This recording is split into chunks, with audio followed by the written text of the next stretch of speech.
Champions ട്രോഫിയിൽ അഫ്ഗാനിസ്ഥാനോട് തോറ്റ് പുറത്തായതിനു പിന്നാലെ ഇംഗ്ലണ്ട് ക്യാപ്റ്റൻ സ്ഥാനം രാജിവെക്കുകയാണ് എന്ന് പ്രഖ്യാപിച്ച് ജോസ് ബട്ട്ലർ. ഏകദിന 2020 നായക സ്ഥാനമാണ് ഒഴിയുന്നത്. ചാമ്പ്യൻസ് ട്രോഫിയിൽ സൗത്ത് ആഫ്രിക്കയ്ക്കെതിരായ ഇംഗ്ലണ്ടിന്റെ അവസാന മത്സരത്തിന് ശേഷമാണ് രാജിവെക്കുക. ഇംഗ്ലണ്ടിന്റെ നായകസ്ഥാനം രാജിവെക്കാൻ പോവുകയാണ് എന്ന് ബട്ട്ലർ അറിയിച്ചു. ബട്ട്ലറുടെ ക്യാപ്റ്റൻസിക്ക് കീഴിലാണ് ഇംഗ്ലണ്ട് 2022 T20 ലോകകപ്പ് നേടിയത്. പിന്നീട് 2023 നടന്ന ഏകദിന ലോകകപ്പ്, 2024 2020 ലോകകപ്പ്, 2025 ചാമ്പ്യൻസ് ട്രോഫി എന്നിവയിൽ മികവ് തുടരാനായില്ല. ജോസ് ബട്ട്ലറുടെ വാക്കുകൾ ഇങ്ങനെയാണ്: ഇംഗ്ലണ്ട് ക്യാപ്റ്റൻ സ്ഥാനത്ത് നിന്നും പടിയിറങ്ങുകയാണ്. എന്നെ സംബന്ധിച്ചും ടീമിനെ സംബന്ധിച്ചും ശരിയായ തീരുമാനമാണ് ഇത് എന്ന് 34-കാരനായ ബട്ട്ലർ പറഞ്ഞു.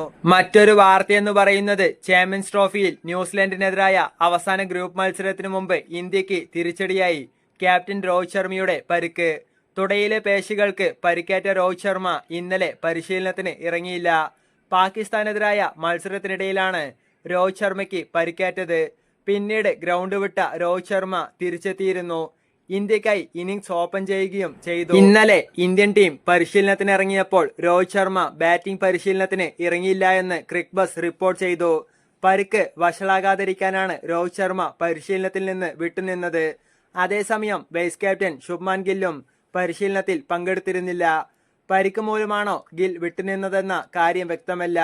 അതേസമയം പനി ബാധിച്ച വിക്കറ്റ് കീപ്പർ ഋഷഭ് പന്ത് ഇന്നലെ പരിശീലനത്തിനിറങ്ങി. പാകിസ്ഥാനെതിരായ മത്സരത്തിനിടെ ചെറിയ പരിക്ക് മൂലം ഇടയ്ക്ക് കയറിപ്പോയ മുഹമ്മദ് ഷമി നെറ്റ്സിൽ പരിശീലനത്തിനിറങ്ങിയത് ഇന്ത്യക്ക് ആശ്വാസമായി. ഞായറാഴ്ചയാണ് ചാമ്പ്യൻസ് ട്രോഫിയിലെ ഇന്ത്യ ന്യൂസിലൻഡ് പോരാട്ടം.